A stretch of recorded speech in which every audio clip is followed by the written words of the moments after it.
Merci. Nous passons aux questions du groupe SRC. Monsieur Poplin, je vois que vous en avez deux. Vous pouvez peut-être les enchaîner. Pardon ? Nous les ferons dans l'ordre, Madame la Présidente.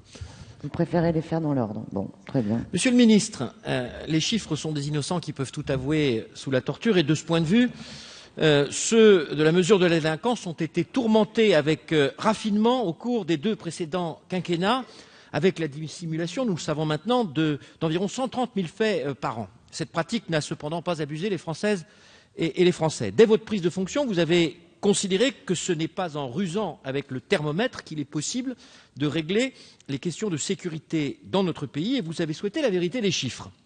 Ceux de l'année 2013, rendus publics la semaine dernière par l'Observatoire national de la délinquance et des réponses pénales, font état, de manière enfin objective, de résultats encourageants, mais aussi contrastés. Encourageants parce que les actions que vous avez engagées commencent à porter leurs fruits. Chaque jour, de nouvelles victoires, qui sont à mon goût insuffisamment relayées, sont engrangées sur le terrain, et je veux saluer ici le travail et l'efficacité des policiers et des gendarmes, dont la tâche et les conditions d'exercice de leur mission n'est pas aisée, tant ils ont souffert des effets de la fameuse révision générale des politiques publiques, vous l'avez évoqué, si chère à la précédente majorité, même si Jean-Christophe Lagarde semble avoir oublié, mais il est déjà reparti.